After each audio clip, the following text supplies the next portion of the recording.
कहानी की शुरुआत रीसा नाम की लड़की से शुरू होती है जो कई सालों बाद अपनी माँ मारिया के पास आई थी। रीसा पढ़ाई करने दूसरे शहर गई हुई थी और पढ़ाई पूरी होते ही आज वो घर वापस आई थी। मारिया को पेड़ पौधों का काफी शौक था, इसलिए वो पूरा दिन बगीचे में ही रहती थी। उसका पति कई सालों से अलग रह रहा था। वो ये बात जब रीसा को बताती है तो वो हैरान होती है। दोनों माँ बेटी अभी बातें कर ही रही थी कि इसी बीच मारिया की तबीयत बिगड़ जाती है। मारिया को एक गंभीर बीमारी थी, इसलिए वो जल्दी ही दम तोड़ देती है। कुछ दिनों बाद मारिया का फ्यूनरल हो रहा था और रीसा उसे श्रद्धांजलि दे रही थी। मारिया का पति किस्मो भी फ्यूनरल में आया था। किस्मो के साथ उसकी जवान लवर सू भी थी। इसी बीच ली नाम का लड़का रीसा के पास आकर उसे हौसला देने लगता है। ली बचपन से ही रीसा को जानता था और वो उसे मन ही मन चाहता भी था। उधर किस्मो के कहने पर सू भी रीसा के पास आकर मारिया का दुख मनाने लगी थी। रीसा को पता था कि सू उसके बाप की लवर है, इसलिए वो सू से ज्यादा बात नहीं करती। मारिया की मौत के 1 महीने बाद रीसा अपने बाप किस्मो के साथ ही रहने लगी। ऐसे ही एक रात किस्मो उसे बताता है कि सू उसके बच्चे की मां बनने वाली है। किस्मो की बात सुनकर रीसा हैरान हो गई। वो उससे पूछती है कि क्या तुम्हें यकीन है कि ये बच्चा तुम्हारा ही है। रीसा की बात सुनकर किस्मो भड़क गया, जिसके बाद रीसा उठकर चली जाती है। देर रात को सू पूरी गर्म हो चुकी थी क्योंकि किस्मो उसकी गुफा में धमाके करने वाला था। वो जब अपने कपड़े उतारने लगता है तो उस साले को खांसी शुरू हो जाती है, जिसके बाद वो सू को प्यासी ही छोड़कर सो जाता है। उसके सोते ही सू अपने लवर को एक होटल में बुलाती है। जल्दी ही दोनों होटल में पहुंचकर पानी निकालने लगे। सू का लवर वही ली था जो मन ही मन रीसा को चाहता था। उसका सू से काफी समय से चक्कर चल रहा था और वो ही सू की प्यास बुझाता था। इनके चक्कर के बारे में किसी को नहीं पता था क्योंकि ये दोनों हमेशा छुपकर मिलते थे। कुछ दिनों बाद किस्मो के घर एक बंदा कुल्हाड़ी उठाकर चल रहा था। इसी बीच ली भी किस्मो के घर आ जाता है। रीसा की नजर जैसे ही कुल्हाड़ी वाले पर पड़ती है तो वो डर कर चिल्लाती है। ली जल्दी जल्दी आकर कुल्हाड़ी वाले पर हमला करता है। रीसा की चीख सुनकर सू भी आ गई थी। वो रीसा को बताती है कि कुल्हाड़ी वाला हमारा नया माली है, इसका नाम जीवो है और इसे मैंने ही काम पर रखा है। रीसा को सब बताकर वो जीवो को एक तरफ ले जाती है। जीवो आज ही अपने काम पर आया था, इसीलिए रीसा उसे पहचान नहीं पाई। सू उसे उसका कमरा दिखाकर पूछती है कि क्या तुम्हारी कोई लवर है। जीवो कहता है कि मैं गरीब हूँ, इसलिए मेरी कोई लवर नहीं है। जीवो की बात सुनकर सू खुश हो गई क्योंकि उसे जीवो पसंद आ गया था। रात को किस्मो का परिवार खाना खा रहा था और उनके साथ ली भी बैठा था। रीसा और ली साथ साथ स्कूल जाते थे, इसलिए वो अक्सर ही उसके घर आता जाता रहता था। किस्मो भी ली को लंबे समय से जानता था। वो दोनों की शादी करवाना चाहता था, जिसे सुनकर रीसा हैरान हो जाती है। रीसा ली को अपना अच्छा दोस्त मानती थी, इसलिए वो उससे शादी नहीं करना चाहती थी। किस्मो उसे समझाता है कि सू भी मां बनने वाली है, इसलिए मैं तुम्हारी शादी जल्दी करवाना चाहता हूँ। सू के बारे में जानकर ली हैरान हो गया क्योंकि सू ने उसे बच्चे के बारे में नहीं बताया था। खाने के बाद ली सू को सफाई करवाने को कहता है क्योंकि उसे पता था कि सू के पेट में उसी का बच्चा है, मगर सू सफाई करवाने से मना कर देती है। कुछ देर बाद रीसा बाहर बैठी दारू पी रही थी और इसी बीच जीवो उसके पास आता है। वो उसे फूल देकर माफी मांगता है क्योंकि उसकी वजह से रीसा डर गई थी। रीसा उसे माफ कर उससे बातें करने लगी। वो उसे बताती है कि मुझे पेड़ पौधे बेहद पसंद है, इसलिए मैं बगीचे में काफी वक्त बिताती हूँ। जीवो बताता है कि मुझे भी पेड़ पौधे पसंद है, इसीलिए मैं माली का काम करता हूँ। दोनों को पेड़ पौधे पसंद थे, इसलिए दोनों एक दूसरे का ध्यान खींच लेते हैं। रीसा ने काफी दारू पी रखी थी, इसलिए वो थोड़ा नशे में थी। वो जल्दी जल्दी जीवो को पकड़कर उसे चूमने लगी और जीवो भी उसका साथ देने लगा। इसी बीच सू भी खिड़की से दोनों को देख लेती है। जल्दी ही रीसा इतनी गर्म हो गई कि वो जीवो का पानी निकालने लगी और सू खिड़की से सब कुछ देख लेती है। अगली सुबह सू अपने भाई से फोन पर बात कर रही थी। दोनों भाई बहन किस्मो की दौलत पाना चाहते थे और इसके लिए वो किसी भी हद तक जा सकते थे। सू ने किस्मो से झूठ बोला था कि वो उसके बच्चे की मां बनने वाली है क्योंकि वो नहीं चाहती थी कि किस्मो उसे छोड़ दे। किस्मो से शादी करने के लिए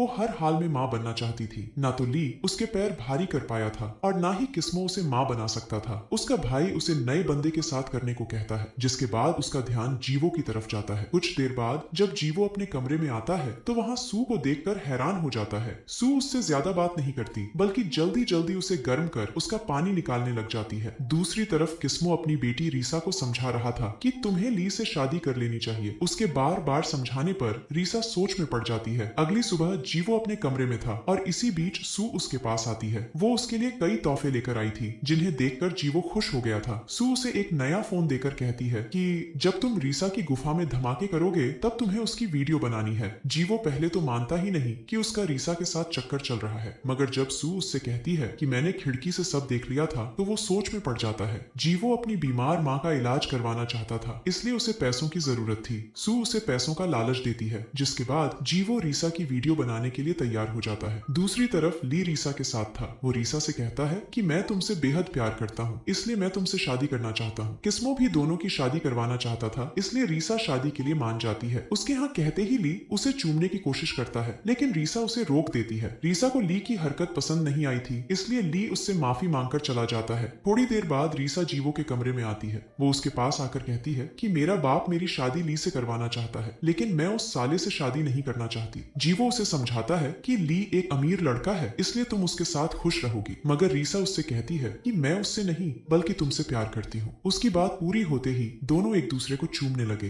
दूसरी तरफ ली सू की गुफा में धमाके कर रहा था। धमाके करने के बाद वो सू से कहता है कि मेरी रीसा से सगाई होने वाली है, इसलिए अब से मैं तुम्हारी प्यास नहीं बुझा पाऊंगा। सू उसकी बातों की तरफ ज्यादा ध्यान नहीं देती, क्योंकि उसके दिमाग में कोई योजना चल रही थी। उधर जीवो भी रीसा का पानी निकालने लगा था और वो चुपके से उसकी वीडियो भी बना लेता है। अगली सुबह सू का भाई उससे मिलने आ गया था। सू उसे बताती है कि मेरे पास रीसा की वीडियो आने वाली है। इस संडे को रीसा की ली से सगाई होने वाली है और सगाई के वक्त मैं रीसा की वीडियो चला दूंगी। रीसा की वीडियो देखकर किस्मो उसे घर से निकाल देगा, जिसके बाद हम सारी दौलत के मालिक बन जाएंगे। रीसा भले ही अपने भाई को योजना बता रही थी, लेकिन उसकी सारी योजना जीवो ने भी सुन ली थी, जो काफी देर से पीछे ही काम कर रहा था। शाम को सू जीवो के कमरे में आ गई थी और जीवो उसे एक पेन ड्राइव देता है। सू जब पेन ड्राइव चलाकर देखती है तो उसे उसमें रीसा की वीडियो नजर आती है। वीडियो में जीवो रीसा का पानी निकाल रहा था और ये वीडियो देखकर सू बेहद खुश हो गई थी। वीडियो देखकर वो जब जाने लगी तो जीवो उसे रोककर चूमने लगा। सू भी जल्द ही गर्म हो जाती है, जिसके बाद वो अपने मुंह से ही उसका पानी निकालने लगती है। दोनों अपनी ही मस्ती में डूबे हुए थे और इसी बीच रीसा भी जीवो के कमरे तक पहुंच जाती है। आवाजें सुनकर वो जब अंदर देखती है तो दोनों को मजे करते देखकर वो हैरान हो जाती है। उसके जाने के बाद जब जीवो बाहर आता है तो उसे रीसा नजर आती है। रीसा को रोते देख जीवो उसे समझाता है कि मैं ये सब कुछ तुम्हारे भले के लिए कर रहा हूँ, मगर रीसा उसकी कोई भी बात सुनने को तैयार नहीं थी, क्योंकि जीवो ने उसे धोखा जो दिया था। अब कहानी संडे को शुरू होती है। आज ली की सगाई रीसा से होने वाली थी। ली इस सगाई से बेहद खुश था, जबकि रीसा इस सगाई से ज्यादा खुश नहीं थी। ली जैसे ही उसे रिंग पहनाने लगा तभी पर्दे पर एक वीडियो चलती है। वीडियो में सू जीवो के साथ मजे कर रही थी और वीडियो में खुद को देखकर सू हैरान हो जाती है। वो जल्दी जल्दी वीडियो रोककर कहती है कि मेरा नहीं बल्कि रीसा का चक्कर जीवो से चल रहा है। इतना कहकर वो किस्मो के पास आकर उसे समझाने लगी। इसी बीच रीसा उसके पास आकर उसे मारने लगती है। मार खाते खाते सू एक चाकू उठा लेती है। वो जैसे ही रीसा पर हमला करने लगती है तो किस्मो बीच में आ जाता है और सू